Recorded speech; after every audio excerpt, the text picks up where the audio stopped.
भारत छोड़ो आंदोलन, जिसे अगस्त क्रांति के नाम से भी जाना जाता है, भारतीय स्वतंत्रता संग्राम का एक महत्वपूर्ण अध्याय है। महात्मा गांधी द्वारा शुरू किया गया यह आंदोलन ब्रिटिश शासन के खिलाफ एक निर्णायक संघर्ष था। 8 अगस्त 1942 को अखिल भारतीय कांग्रेस कमेटी के बॉम्बे अधिवेशन में महात्मा गांधी ने बॉम्बे यानी आज की मुंबई के ग्वालियर टैंक मैदान, जिसे कि अब अगस्त क्रांति मैदान के नाम से जाना जाता है, एक ऐतिहासिक भाषण दिया। इस भाषण में उन्होंने करो या मरो का नारा दिया और यह नारा लाखों भारतीयों के लिए स्वाधीनता संग्राम की निर्णायक लड़ाई का प्रेरणा स्रोत बन गया। जिस अंग्रेजी साम्राज्य का कभी सूर्य अस्त नहीं होता था, इस आंदोलन ने उस हुकूमत की नींद उड़ा दी। अंग्रेजी राज की भारत में समाप्ति के अंतिम चरण का आह्वान भारत छोड़ो आंदोलन के रूप में महात्मा गांधी द्वारा भारतीयों को किया गया। भारतीय स्वतंत्रता संग्राम की राह को प्रशस्त करने वाले भारत छोड़ो आंदोलन की पृष्ठभूमि में अनेक कारकों ने काम किया। द्वितीय विश्व युद्ध, जो कि 1939 में प्रारंभ हो चुका था और 1945 तक लगातार चला, उस समय चूंकि भारत ब्रिटिश उपनिवेश के अधीन था, इसलिए ब्रिटिश सरकार ने हर जाति और हर धर्म के लगभग 25 लाख सैनिकों को युद्ध के लिए ब्रिटिश सेना की ओर से लड़ने को भेजा तथा देशी रियासतों ने भी युद्ध के लिए बड़ी धनराशि ब्रिटिश सरकार को प्रदान की। भारतीय राष्ट्रीय कांग्रेस ने मांग की कि भारत को पहले स्वतंत्र किया जाए, तब कांग्रेस ब्रिटेन को सहायता करेगी, लेकिन ब्रिटिश सरकार ने यह मांग अस्वीकार कर दी। ब्रिटिश राज के समर्थकों का तर्क था कि एक महायुद्ध के बीच उपनिवेशवाद का उन्मूलन असंभव है। इसलिए 1939 में ब्रिटिश वायसराय लॉर्ड लिनलिथगो ने प्रमुख भारतीय नेताओं से परामर्श किए बिना ही भारत के विश्व युद्ध में प्रवेश की घोषणा कर दी।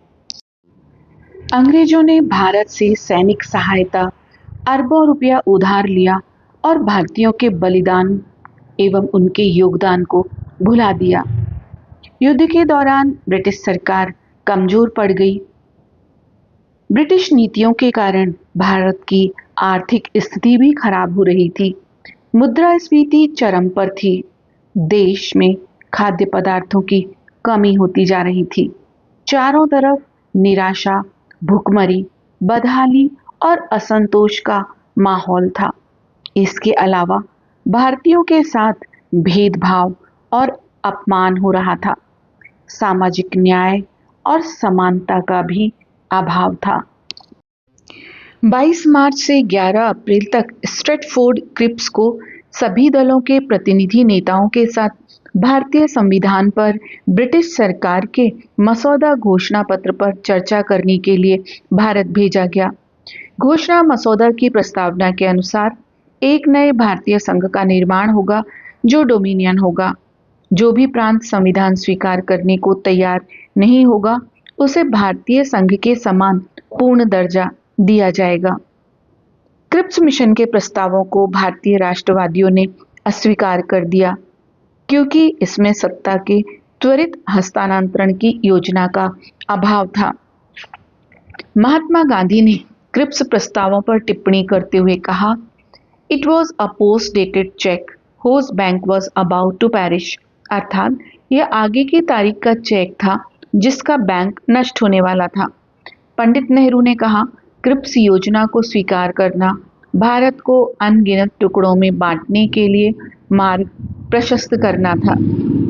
क्रिप्स मिशन ने भारतीयों की उम्मीदों को निराशा में बदल दिया। उन्हें अंग्रेजी सरकार के रवैये में धोखा महसूस होने लगा और भारतीयों ने यह मानना प्रारंभ कर दिया कि साम्राज्यवाद पर अब अंतिम प्रहार करना आवश्यक हो गया है। 8 अगस्त 1942 को भारत छोड़ो आंदोलन के प्रस्ताव पर महात्मा गांधी ने उपस्थित जन समूह से इस आंदोलन में आजादी की लड़ाई पूर्ण होने तक शामिल रहने का आग्रह किया। उन्होंने छात्रों से कहा, यदि आप कुछ समय बाद पुनः पढ़ाई के लिए लौटते हैं तो आपको आंदोलन में शामिल होने की आवश्यकता नहीं है। आपको आजादी प्राप्त होने तक संघर्ष करना होगा। दुनिया भर में आजादी की सभी लड़ाइयों में छात्रों ने बहुत योगदान दिया है। उन्होंने छात्रों से कहा कि आप अपने प्रोफेसर से कहें कि आप सरकार के हैं कि कांग्रेस के। यदि आप कांग्रेस के हैं तो आपको पद छोड़ने की जरूरत नहीं है। आप हमें पढ़ाएंगे और आजादी की ओर ले जाएंगे। गांधी जी ने भारतीय सैनिकों को, जो कि ब्रिटिश सेना में कार्य कर रहे थे, उनसे कहा कि आप सरकार से कहें कि हम आपके न्यायोचित आदेशों का पालन करेंगे, लेकिन अपनों पर गोलियां नहीं चलाएंगे। सरकारी कर्मचारियों को भी संबोधित करते हुए कहा कि आप अपनी आजीविका के लिए सरकार के साथ रहें, लेकिन कोई भी ऐसा आदेश जो भारतीयों के लिए अनुचित है उसका पालन नहीं करेंगे। विभिन्न रियासतों के राजकुमारों से प्रजा के सेवक बनने का आह्वान किया। पत्रकारों को संबोधित करते हुए कहा कि आपके पास कलम है जिसे सरकार नहीं दबा सकती। आप कोई भी झूठे प्रेस नोट को प्रकाशित नहीं करेंगे। यदि आप हमारे साथ होंगे तो लड़ाई शुरू होने से पहले ही माहौल को बदल देंगे। संपूर्ण जनसैलाब को संबोधित करते हुए महात्मा गांधी ने कहा, ईश्वर और अंतरात्मा को साक्षी मानकर प्रतिज्ञा करो कि जब तक स्वतंत्रता प्राप्त नहीं हो जाती तब तक तुम चैन से नहीं बैठोगे और इसे प्राप्त करने के प्रयास में अपने प्राणों की आहुति के लिए तैयार रहोगे। आजादी कायरों या कमजोर दिल वालों के लिए नहीं है। 9 अगस्त 1942 को ब्रिटिश हुकूमत ने आंदोलन का जवाब भारी दमन से किया। ऑपरेशन जीरो आवर के तहत बड़े नेताओं को जेल में या नजरबंद कर दिया गया। महात्मा गांधी, कस्तूरबा गांधी, सरोजिनी नायडू, भूलाभाई देसाई को पूना के आगा खां पैलेस में नजरबंद कर दिया गया। गोविंद बल्लभ पंत को गिरफ्तार कर अहमदनगर किले में रखा गया। जवाहरलाल नेहरू को अल्मोड़ा जेल, राजेंद्र प्रसाद को बांकीपुर तथा मौलाना अब्दुल कलाम आजाद को बांकुड़ा जेल में डाल दिया गया। जयप्रकाश नारायण 9 नवंबर 1942 को अपने 5 साथियों के साथ हजारीबाग सेंट्रल जेल से फरार हो गए। भूमिगत आंदोलनकारियों को समाज के हर वर्ग से गुप्त सहायता मिलती रही। सुमति मुखर्जी, जो बाद में भारत की अग्रणी उद्योगपति बनी, उन्होंने अच्युत पटवर्धन को बहुत सहायता दी। बम्बई में उषा मेहता ने गुप्त रेडियो का संचालन किया। इसका एक अन्य प्रसारण केंद्र नासिक में था, जिसका संचालन बाबूभाई करते थे। शीघ्र ही उषा मेहता और बाबूभाई को ब्रिटिश सरकार ने पकड़ लिया और 4 वर्ष की सजा सुनाई। गांधी जी ने सरकारी दमन के विरोध में 10 फरवरी 1943 को जेल में 21 दिनों के उपवास की घोषणा कर दी, जिसकी खबर फैलते ही जनता का आक्रोश और बढ़ गया। जून 1944 में जब विश्व युद्ध समाप्ति की ओर था, तो गांधी जी को स्वास्थ्य कारणों से जेल से रिहा कर दिया गया। भारत छोड़ो आंदोलन सही अर्थों में एक जन आंदोलन था, जिसमें लाखों आम भारतीयों, जिनमें मजदूर, कृषक, युवा और महिलाएं भी शामिल थीं।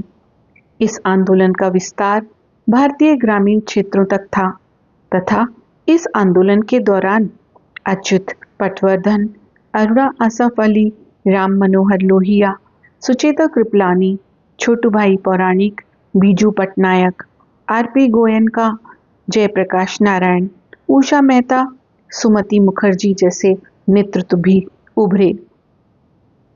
भारत छोड़ो आंदोलन को अगस्त क्रांति के नाम से भी जाना जाता है। इस आंदोलन की शुरुआत 8 अगस्त को हुई थी, लेकिन आमतौर पर लोगों का मानना है कि इसकी शुरुआत 9 अगस्त को हुई थी। इस आंदोलन ने न केवल भारतीयों के मनोबल को ऊंचा किया, बल्कि ब्रिटिश सरकार को भी हिलाकर रख दिया। आंदोलन से जहां भविष्य के नेताओं का उदय हुआ, वहीं महिलाओं ने भी महत्वपूर्ण भूमिका निभाई। रेडियो के माध्यम से लोगों को जागरूक किया, राष्ट्रवाद का उदय हुआ। छात्रों ने स्कूल, कॉलेज, तो लोगों ने नौकरियां छोड़कर आंदोलन को जन समर्थन दिया। डॉक्टर राम मनोहर लोहिया ने भारत छोड़ो आंदोलन की 25वीं वर्षगांठ पर लिखा था, 9 अगस्त का दिन हम भारतवासियों के जीवन की महान घटना है और यह हमेशा बनी रहेगी। 15 अगस्त एक महान घटना है। अभी तक हम 15 अगस्त को धूमधाम से मनाते हैं, क्योंकि उस दिन ब्रिटिश वायसराय माउंटबेटन ने भारत के प्रधानमंत्री के साथ हाथ मिलाया था और क्षतिग्रस्त आज़ादी हमारे देश को दी थी। वहीं 9 अगस्त देश की जनता की इच्छा की अभिव्यक्ति थी, जिसमें उसने यह ठान लिया था कि हमें आज़ादी चाहिए और हम आज़ादी लेकर रहेंगे। यह दिन हमें स्वतंत्रता सेनानियों की याद दिलाता है, जिन्होंने भारत की आज़ादी में अपना सब कुछ बलिदान कर दिया।